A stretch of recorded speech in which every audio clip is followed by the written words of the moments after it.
onde ele está errando, onde ele está falhando, em que ele precisa se modificar para crescer. Feedback também significa escutar o que o seu companheiro de jornada vai dizer para você.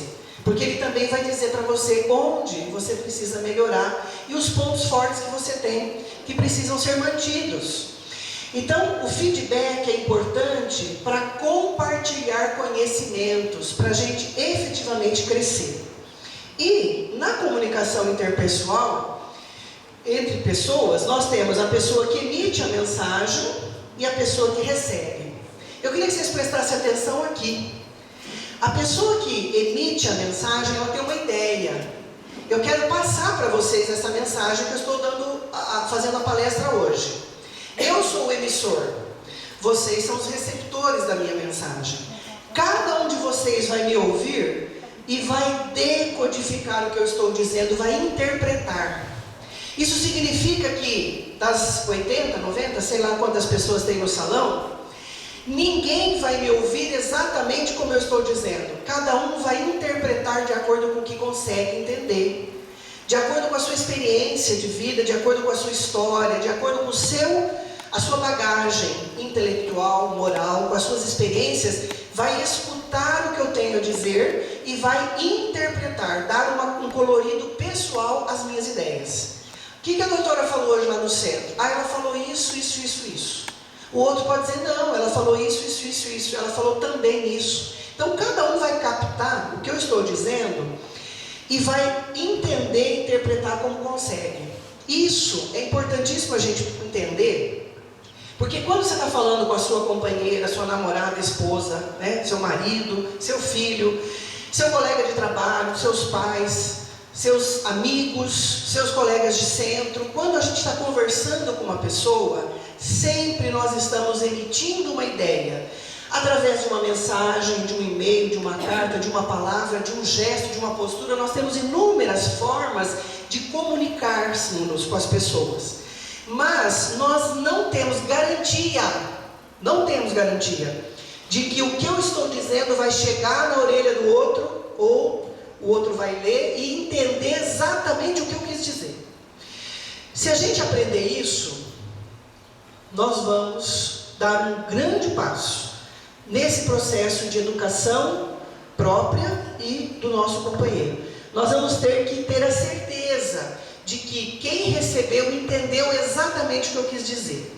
Isso é feedback, né? Isso é você dar oportunidade para que o outro entenda exatamente o que você quis dizer e ele precisa devolver para você o que ele entendeu, para você se explicar melhor, para ele poder entender exatamente o que você quis dizer. Isso é comunicação interpessoal. Isso é mais difícil do que a gente imagina, porque existem distorções em tudo aquilo que a gente escuta. A gente interpreta, e interpretar é distorcer, porque cada um entende de um jeito, né? Cada um dá o seu colorido ao que ouve. Mas vamos ver. Por que é tão difícil para nós ouvir o que os outros têm a nos dizer? Especialmente críticas, quando alguém vem falar para nós alguma coisa que a gente precisa mudar, que não está legal, que não está bacana, ou que não está certo do ponto de vista daquela pessoa. Por que para nós é tão difícil, é tão doloroso? Vamos pensar sobre isso. Nós temos muita dificuldade para descobrir o que as outras pessoas pensam ao nosso respeito, por um motivo muito importante que está destacado ali, olha. Quando uma pessoa rejeita as minhas ideias, eu interpreto rejeição à minha pessoa. Então, se eu falo alguma coisa aqui, e alguém diz assim, eu não concordo com nada disso que a senhora está dizendo, na hora, dói em mim.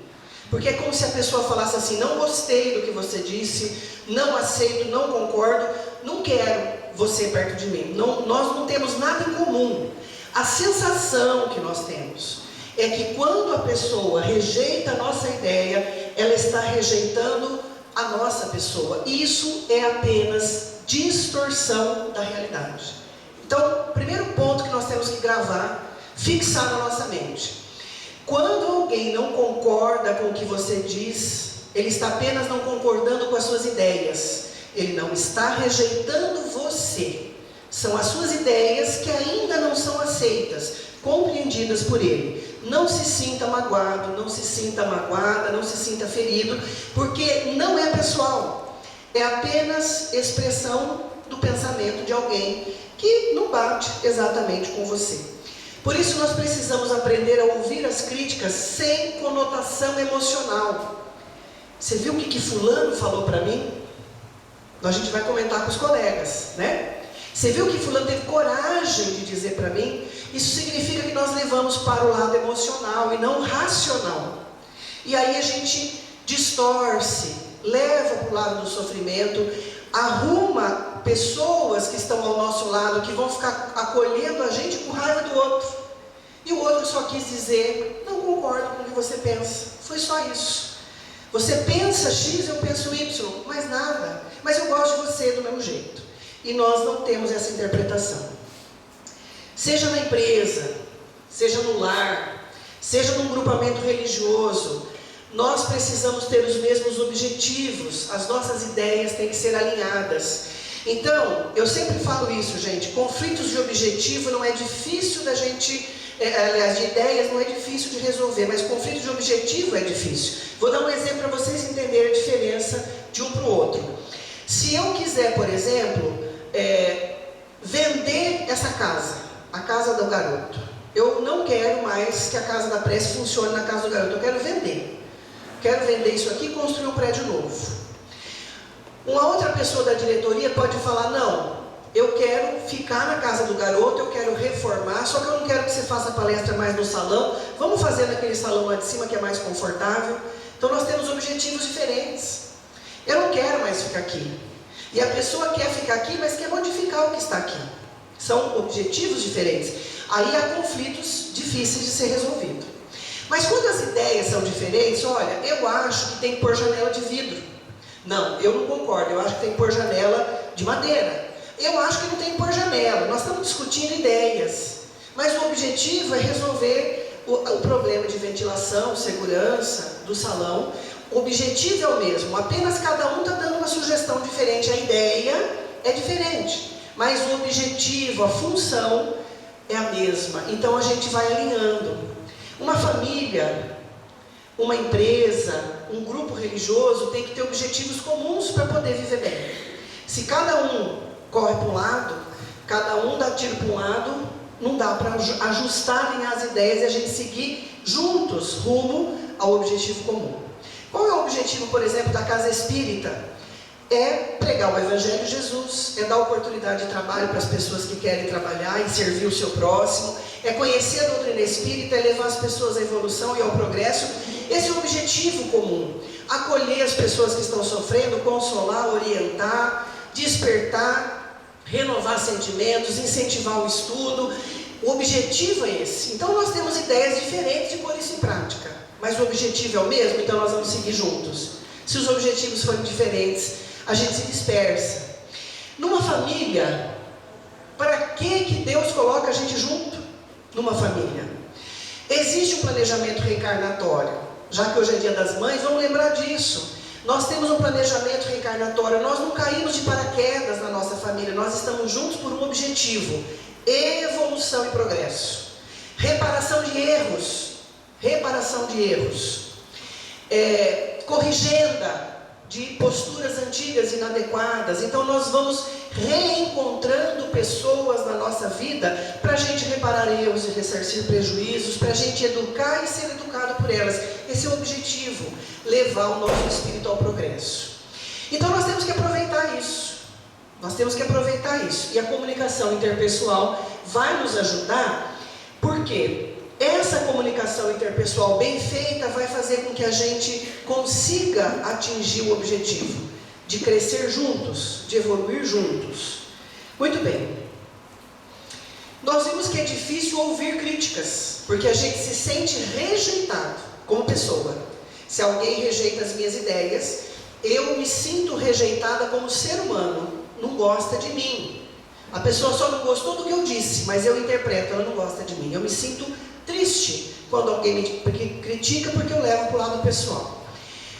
É difícil ouvir, mas também é difícil fazer críticas, pelo mesmo motivo.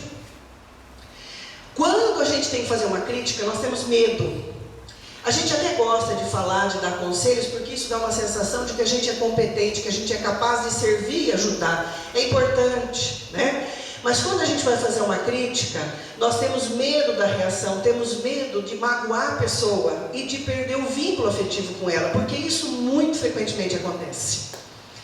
Porque quem ouve, leva para o lado pessoal. Se sente rejeitado, puxa vida, fulano me magoou, não volto mais lá. Não falo mais com ela, vou me afastar. Porque se sentiu rejeitado. Então quem vai falar sabe disso. Porque sente na própria pele, quando é criticado, que dói e a gente se afasta de quem critica a gente. E nós nos deveríamos aproximar e agradecer quem nos critica, porque são essas pessoas que nos ajudam a crescer. Mas a gente não consegue ver assim. E é por isso que nós estamos falando sobre isso, para a gente mudar a maneira de pensar. Então é difícil ouvir as críticas, mas é muito difícil fazê-las também, pelo mesmo motivo. Vamos lá. Mas há momentos que nós precisamos fazer essa crítica, que nós precisamos apontar a falha. Quando é preciso fazer isso? Quando que eu preciso fazer isso? Que eu não posso me calar? Quando eu tenho o compromisso de educar, quando eu tenho intimidade afetiva com a pessoa, a mãe, no dia de hoje, por exemplo, que precisa educar o filho, né? O companheiro que quer educar a companheira e vice-versa, o amigo que quer alertar o amigo de que ele está tomando decisões inadequadas. Então, quando a gente ama uma pessoa, a gente briga com essa pessoa, a gente discute com ela, a gente mostra para ela o que ela está fazendo de errado, porque a gente ama essa pessoa e a gente quer que ela melhore. Nós estamos investindo nesse relacionamento, porque a gente acredita que a pessoa pode fazer melhor do que ela está fazendo. E a gente vai falar para ela, olha, não concordo, está errado, você precisa mudar nisso, mudar naquilo. Quando a gente ama, a gente briga. Mas existe a boa briga, e é exatamente sobre isso que nós vamos falar. A boa briga. Como fazer isso, né?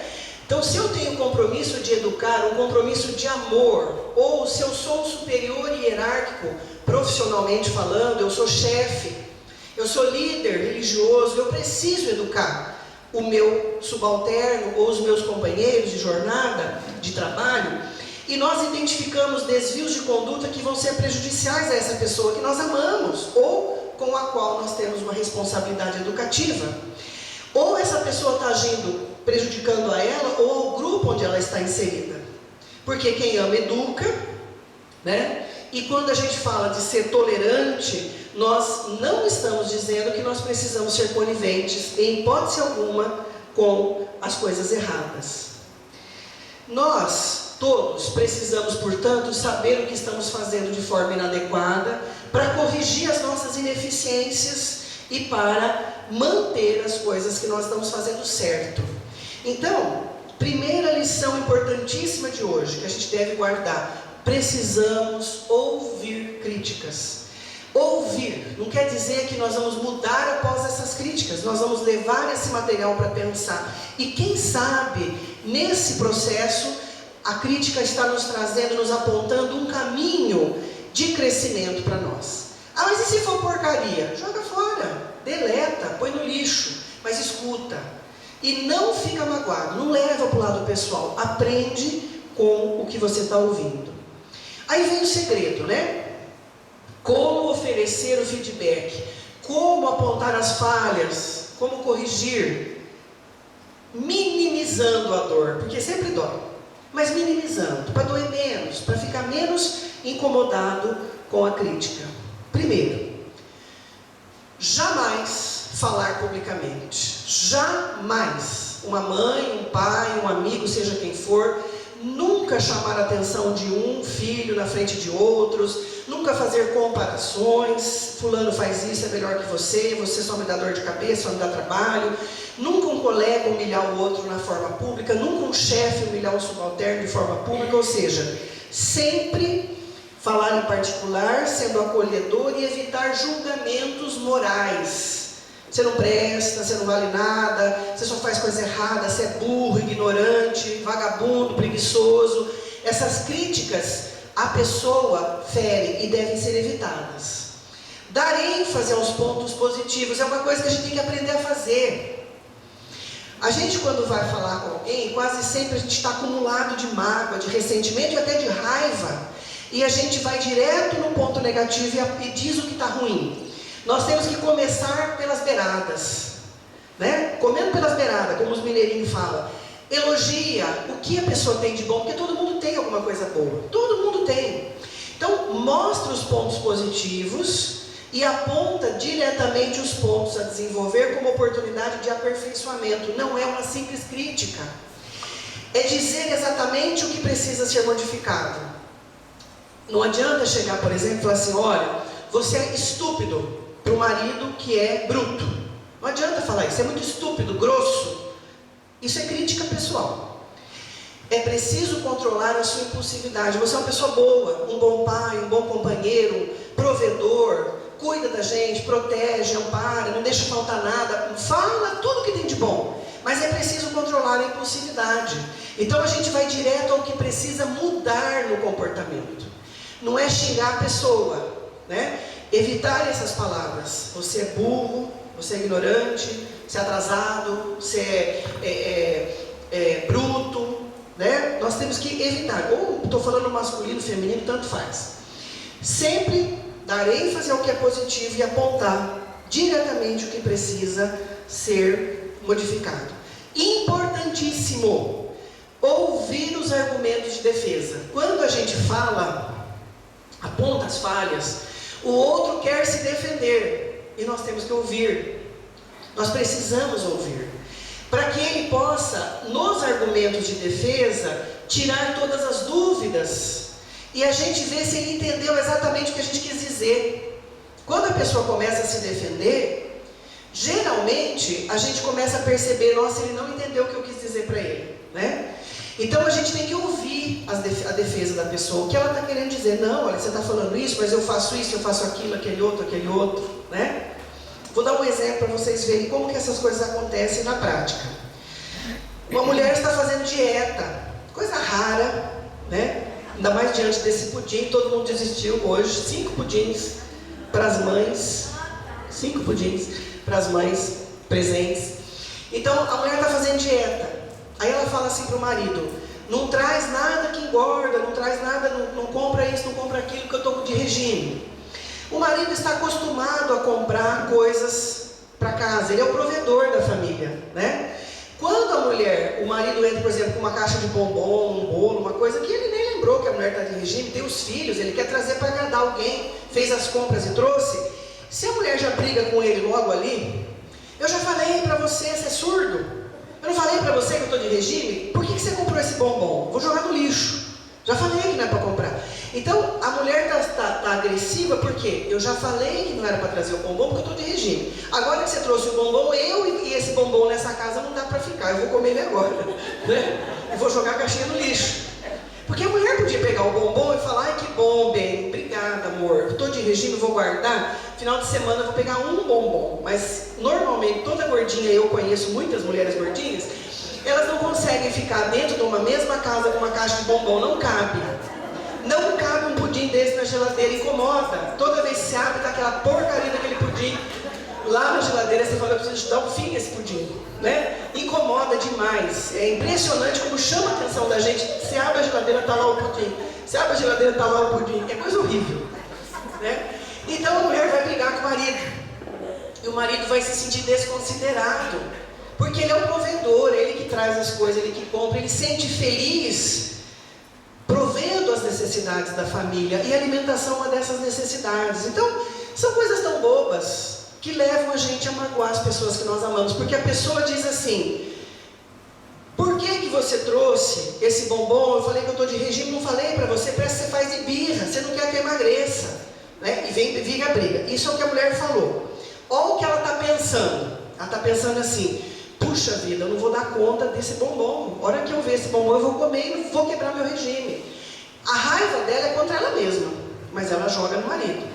O marido vai escutar assim: olha, poxa vida, você só faz coisa errada, né? Você é burro, você não escuta, você é surdo, né? E eu tô aqui comprando as coisas, também não vou comprar mais nada, viu? Agora, só vou no supermercado com a listinha que você der. Você faz a listinha e põe na porta da geladeira. Eu não vou comprar mais nada que não tiver na listinha, eu não vou comprar. Então, essas coisinhas, falta de comunicação interpessoal. Então, depois dessa palestra, o que essa mulher vai fazer? Ela falou para o marido não comprar um bombom. O marido veio com o bombom. Ela fala, ai bem, obrigada. Dá um beijinho nele. Pega o bombom e dá para mim. Vem aqui no centro, a doutora Elaine, olha, trouxe esse bombom para a senhora, porque eu sei que a senhora gosta. Olha, estou tão feliz de poder dar esse bombom para a senhora. Pronto, acabou. Dá para a vizinha, dá para a amiga, embrulha, fala para a amiga, olha, pensei tanto em você, tá aqui o bombom. Dá um presente, pronto, o marido fica feliz, a amiga fica feliz e você não tem problema com o bombom dentro da tua casa. Então, a gente tem como resolver algumas pequenas questões com esses pequenos cuidados, né? Agradeço que você me deu, mas como eu estou de dieta, eu vou guardar. Tá bom, não precisa ficar bravo, já resolveu o problema. Qual que é a vantagem do feedback? A vantagem, quando a gente tem essa liberdade de conversar com as pessoas que a gente ama e falando para elas o que incomoda a gente, o que não incomoda, o que a gente gosta, o que a gente não gosta, o que a gente gostaria que a pessoa mudasse e ela poder falar para nós vamos alinhando as expectativas. Eu começo a conhecer a pessoa que convive comigo. Eu começo a conhecer o meu amigo, meu irmão, meu marido, minha esposa. Eu começo a conhecer as pessoas. E conhecendo essas pessoas, a gente começa a saber o que ela gosta, o que ela não gosta, para poder evitar o que ela não gosta e fazer o que ela gosta. Devagarzinho nós vamos nos apresentando. Quando a gente não fala, nunca, de jeito nenhum, de modo algum, a pessoa não sabe o que você gosta, o que você não gosta, ela vai continuar fazendo, até o momento que você não aguenta mais. É tanta invasão que chega uma hora que você explode e taca a pessoa longe. Aí a pessoa fala, nossa, mas por que você nunca falou? Né?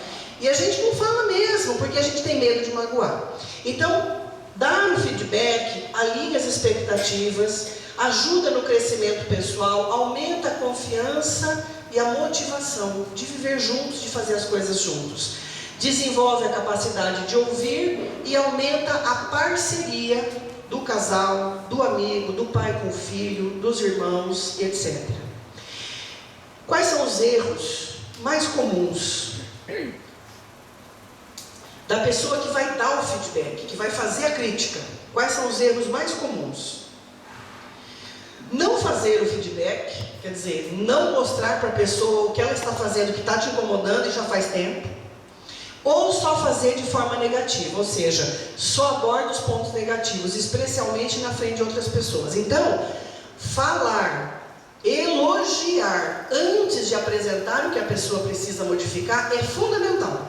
Elogiar antes, mostrar o valor da pessoa e depois apontar onde precisa se modificar, de preferência uma coisa por vez. Não é para fazer um checklist, né? Fazer um checklist do defeito. Aí senta aqui que eu vou falar para você que a mulher lá no centro falou para você falar os defeitos seus. Senta aí. Aí começa. 1, 2, 3. Não, é um por mês. Por mês. Calma. Não tenha pressa. Não fazer comparações. E como a gente faz, né? Principalmente mãe com filho é uma beleza, né? Porque os filhos da fulana são assim, assim, assado. Você é um lixo de ser humano. Olha aí, só me dá desgosto. Olha os filhos da fulana, que maravilha. E a fulana está falando bem do seu filho e falando mal dos dela. Né? É sempre assim. Então, não fazer comparações. Por que nós não podemos comparar pessoas? Porque as pessoas são diferentes. Eu posso comparar você com você mesmo. Nossa, como você melhorou desde que você começou a frequentar a casa da prece. Como você evoluiu. Você com você mesmo, você com outra pessoa não dá para comparar, porque são pessoas diferentes, têm história de vida diferente, tem número de encarnações diferentes, tem experiências diferentes, não é igual, não dá para comparar. Então, não fazer comparações, não apontar somente os pontos negativos, não falar na frente dos outros, nunca condenar atitudes assertivas. O que é atitude assertiva? Assertiva é uma pessoa que consegue falar o que ela pensa, o que ela sente, né? Então, quando a pessoa tem a coragem de chegar para você e falar dos sentimentos dela, o que ela pensa, o que ela sente, o que ela acha sobre isso, sobre aquilo, se você condenar, ela não fala mais. Se você falar dela para outro, olha o que fulano teve coragem de falar para mim, ela vai falar, fulana não dá conta de escutar críticas, não vou mais falar nada para ela. E a gente vai ficando sem feedback. né? Às vezes as pessoas não dão feedback pra gente, não é porque elas têm medo da gente ficar brava, mas é medo de ferir a gente. Porque se você foi criticado e você sair falando para todo mundo que você foi criticado, as pessoas entendem, olha, não adianta falar para Maria, porque a Maria não dá conta de ouvir críticas, então a gente não fala mais nada para ela, a gente esconde tudo, porque ela não dá conta. Então, quando alguém falar, nós temos que ouvir e falar, olha, foi duro escutar isso, mas eu vou levar para pensar. Não quer dizer que eu vou fazer o que a pessoa falou, porque ela pode estar errada, mas eu vou escutar o que ela falou, eu vou levar esse material para pensar. E se for alguma coisa legal, eu vou aproveitar. Tá? Erro mais comum de quem recebe. Então, quem dá o feedback erra quando faz essas coisas. Mas e quem recebe? Levar o feedback para o lado pessoal, né? Geralmente, quando a gente faz uma crítica a uma situação específica, a pessoa já entra numa postura defensiva e fala assim, mas você só me critica. Tudo que eu faço está errado. Nada que eu faço está bom. Tudo é uma porcaria. Eu não tenho jeito mesmo. Eu não sei o que você está fazendo do meu lado até hoje. Levou para o lado pessoal, né? Então a gente fala, olha, não é tudo que você faz que está errado. Eu só falei disso, ó, só dessa cadeira que está fora do lugar. Por isso que eu falei para vocês que tem que falar tudo que tem de bom. Para a pessoa poder perceber que ela é amada, considerada, respeitada, que ela tem valor, mas que essa cadeira ficaria melhor naquele canto. Agora, se você não fala o que ela faz de bom, e você vem e fala dessa cadeira, ela vai falar assim, você viu? Tudo, o salão estava perfeito, tudo limpo, tudo no lugar maravilhoso. A doutora Helene foi lá e falou que aquela cadeira estava errada. Você vê, tudo certinho, ela não falou, mas a cadeira errada ela falou.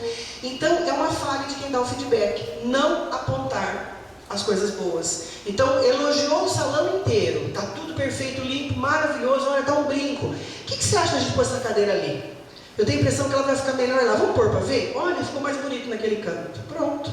A pessoa já aprendeu, já vai fazer e não ficou magoada. Então, quando a pessoa recebe, o mais comum é ela levar para o lado pessoal, ela se sentir criticada e ficar magoada, desconsiderada. E geralmente quem criticou um ponto, não criticou a pessoa como um todo, mas a pessoa se sente criticada. Então esse é um erro. Não corrigir os erros apresentados no feedback. Isso é um problema sério, né? Quando a pessoa apresenta um erro, que a gente percebe que realmente estava errado e que a gente precisa modificar, e a gente não dá sinais nem de esforços para melhorar naquele ponto, nós vamos desanimando as pessoas que convivem conosco. Porque ela vai falar, não adianta. Ela desiste da gente. E é tão triste quando uma pessoa desiste da gente, né? A gente tem que insistir, porque a gente ama e a gente quer que a pessoa melhore, e a gente vai sempre investir. Mas tem uma hora que a gente desiste. E desistir é triste. Para gente que desiste, para a pessoa que se sente abandonada. Faz o que você achar melhor, faz do jeito que você quiser, tô nem aí, você pode subir, pode descer, tanto faz para mim. Isso não tem coisa pior do que esse desprezo, esse abandono. Outra coisa errada de quem recebe o feedback é não se defender. Se você não concordou, defenda-se na hora, para a pessoa com a qual você está falando. A gente não faz isso. A gente sai e começa a falar para os outros. Olha, fulano falou isso, Beltrano falou aquilo, aquele outro, você viu, não sei o quê. Então a gente vai angariando aliados. E todo mundo vai olhando mal, olhando feio para aquela pessoa que quis te ajudar. Aí fica aquele clima, se alastra. Eu falo que a comunicação interpessoal, ela é um no olho do outro. Toda comunicação que vem pelas beiradas, você vai passando para um, para outro, passando para um, para outro, vai circulando a pessoa, para dar um jeito de chegar nela, não dá bom resultado. Vai direto. Fala diretamente com a pessoa, melhor coisa. Porque é você e ela, você fala o que você acha que você tem que falar, vê se ela entendeu. Você entendeu? O que você entendeu? Fala para mim. Ah, eu não sei o que, não sei o que. Não, então é assim, não é. É a melhor coisa. Porque às vezes a pessoa não entendeu, ou entendeu errado, ou quem levou interpretou uma coisa e era outra, e vira o maior fudúncio. Então, comunicação interpessoal é olho no olho. Como nós estamos no Dia das Mães, eu trouxe essa questão do Livro dos Espíritos. O espírito dos pais não exerce influência sobre o espírito dos filhos, né, do filho? após o seu nascimento? Exerce, e muito. Pois os espíritos devem concorrer para o progresso recíproco. Pois bem, o espírito dos pais tem a missão de desenvolver nos filhos pela educação. E isso é para ele uma tarefa. Se nela falhar, será culpado. Quando eu estou falando de pais, eu estou falando sensu lato. Eu não estou falando, que nem hoje eu abracei umas mães que não têm filhos biológicos, né? Algumas mães, algumas mulheres não têm filhos, mas elas são mães, porque mãe e pai não é só gerar filhos, né? Gerar filhos, ter filhos é muito comum. Ser mãe, ser pai é uma função, eu sempre falo isso. A função de educar, a função de contribuir para o crescimento, para o progresso dos espíritos à sua volta. Nesse momento eu sou mãe de todos vocês, nesse momento. Se eu estou falando, ensinando alguma coisa que eu acho que pode ser bom, eu estou sendo mãe, é uma função materna que eu estou exercendo, de educar, né, os meus filhos. Se não cumprir essa tarefa de forma adequada, se eu ensinar de forma inadequada, eu sou responsável pelo que eu estou fazendo. Eu estou fazendo cabeças, levando pessoas ao desequilíbrio ou ao equilíbrio. Muito bem. A comunicação interpessoal, ela faz parte da inteligência emocional, a capacidade de comunicar-se, ouvir e falar, né? Faz parte da inteligência emocional, que é a capacidade de você reconhecer os seus sentimentos e lidar com eles de uma forma harmônica, reconhecer os sentimentos dos outros e lidar com os sentimentos dos outros de forma harmônica, né? Então isso é uma arte, é uma habilidade que a gente desenvolve. O mais importante para a gente ter uma boa comunicação é a gente ter uma grande dose de amor. Isso é muito importante. Quando uma pessoa nos critica, mas a gente sabe que essa pessoa nos ama muito, pode até ela ter falado tudo das avessas do que nós combinamos aqui. Porque às vezes a gente mete os pés pelas mãos, né? Eu também estudo isso para ver se eu consigo pôr em prática. Nem sempre eu consigo. Eu tento também. Também tenho essa dificuldade de como comunicar, de como falar, sem magoar, sem ferir. Não é fácil, é uma arte. Porque nós não temos o poder de controlar a resposta do outro. O que o outro vai pensar se eu falar isso? Como que ele vai se sentir? Eu não sei. Eu não tenho esse poder. Eu vou fazer da melhor forma possível, mas eu não tenho controle da emoção do outro. Eu vou ter que fazer a minha parte. E tentando corrigir, se uma pessoa não entendeu, eu vou tentar insistir até que ela entenda. Mas o que é mais importante é que seja feito sempre com muito amor. Por isso é que eu disse que dar feedback significa educar uma pessoa. E a gente vai educar quem a gente ama. A gente precisa ter intimidade afetiva para educar. Se a gente não tem intimidade afetiva, fica mais difícil a gente fazer esse trabalho. Porque é mais fácil a pessoa se sentir criticada. Ou ela vai meter o dedo na sua cara e falar: você tem a ver o que comigo? Quem você pensa que você é para falar isso para mim? Agora, quando a pessoa está recebendo uma crítica, mas ela sabe que ela é amada por você, ela vai emburrar, ela vai ficar brava, vai ficar chateada, vai ficar... E aquilo vai, mas ela vai pensar e falar: puxa, mas fulana falou isso, mas ela gosta de mim. Se ela está falando, eu tenho que pensar com carinho sobre isso. Então isso é muito importante. Só para a gente fixar o ponto mais importante. Dar feedback é fundamental. Dar feedback significa apontar onde o outro pode melhorar e reforçar para ele tudo que ele tem de bom, para mostrar a pessoa maravilhosa que ele é ou ela é, mas apontar onde precisa melhorar. Para dar feedback é preciso ter intimidade afetiva, é preciso gostar daquela pessoa com a qual nós vamos falar. Por isso que isso é muito comum dentro do ambiente familiar. E eu inseri essa palestra hoje, no Dia das Mães, porque é um papel muito materno, né? Mesmo que seja homem, a função materna de educar, de falar com amor, de apontar falhas e ajudar a pessoa a se aperfeiçoar. Isso é uma função materna, exercida por homens e mulheres que amam. Agora, se for no caso de uma empresa, eu posso até não amar aquele funcionário, mas é a minha obrigação profissional, por ser superior, falar. Mas ainda assim, se eu carregar meu coração de amor, eu vou conseguir passar uma mensagem de uma forma positiva. É fácil? Não, não é fácil. É muito difícil. Mas a gente precisa ir tentando, aprendendo como é que nós vamos chegar lá. Mas é uma função nossa.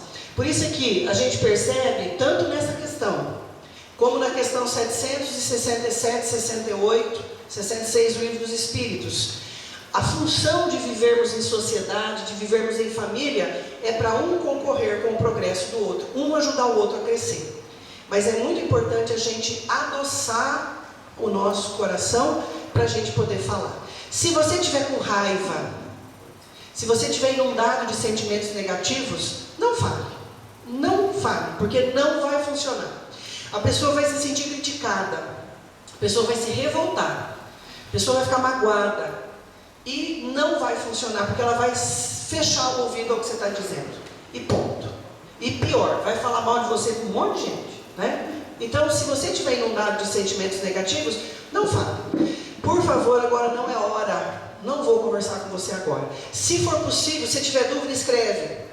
Escreve no computador, várias vezes, lê, relê.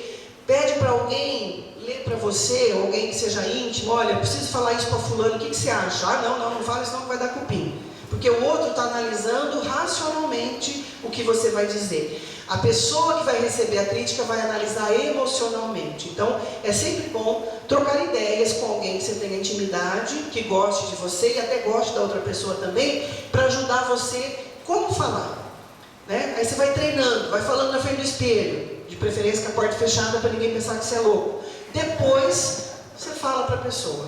E mesmo assim azeda, viu? Azeda. Porque o ser humano é complexo, né? Mas o importante é a intenção. Existe uma carta de Paulo aos Hebreus em que ele diz isso, que Deus analisa as nossas intenções. Nós somos luz perante Deus, espiritualmente falando, quer dizer, o que está no nosso coração, Deus sabe. Então, se deu errado, deu cupim, azedou, mas a sua intenção foi a melhor possível, você pensou estar agindo da melhor forma, você agiu movido pelo amor, não se arrependa. Porque o outro, ele pode estar num momento em que ele não quer escutar, ele não quer ouvir, ele não quer modificar-se. E nós temos que respeitar o momento dele. Eu digo sempre que às vezes os melhores professores são aqueles que recebem os piores alunos. Porque uma mãe, quando vai pôr um filho numa escola, ela escolhe a escola que melhor vai educar o filho dela. Se possível, ela escolhe o professor. Olha, eu quero que põe na sala de tal professora, porque eu já ouvi falar dela e eu sei que o tipo dela vai bater certinho com o que meu filho precisa. E Deus faz isso também. Ele seleciona a dedo onde ele vai pôr os filhos dele. Se ele pôs na sua família, se ele pôs no seu grupo de trabalho, na sua casa religiosa, se ele pôs no seu grupamento social, é porque ele acredita no potencial das pessoas que estão ali para ajudar aquela pessoa a crescer. E ele sabe que é uma pessoa difícil, ele sabe, mas ele conta com a gente, com a nossa tolerância, com o nosso perdão, com a nossa compaixão, com a nossa paciência de ensinar, de repetir, de falar. E vamos sortear esses pudim. Vamos acabar logo com esse negócio. Fala, seu Noel. Se eu ganhar, eu vou escolher a pessoa para quem eu entregar. Para mim, seu Noel. O senhor não sai vivo daqui se o senhor ganhar esse pudim, não é para mim. Olha, nós vamos... Tem sorteio de livros também? Então vamos fazer o sorteio dos livros. Acho que é aqui, né? Deixa eu lembrar vocês mais uma vez. Olha... Deixa eu só lembrar vocês mais uma vez, dia 24 de maio, nós estamos fazendo o encontro do Evangelho na nossa casa. Esse ano comemora-se os 150 anos da publicação do Evangelho segundo o Espiritismo. Nós estamos fazendo um evento no sábado, dia 24, das 2 da tarde até as 7 da noite. Tem coffee break. Vocês ouviram? Com bolo, com salgado, com suco, com tudo de bom, 4 horas da tarde. Então inscrevam-se. Eu não me enxergo, você trouxe óculos, vê o e-mail. Pode fazer inscrição aqui, ali na Casa da Prece, aos domingos e quarta-feira. Tá lá com o seu tacal a inscrição. Tem um e-mail aí, seminário, Cida, seminário evangelho.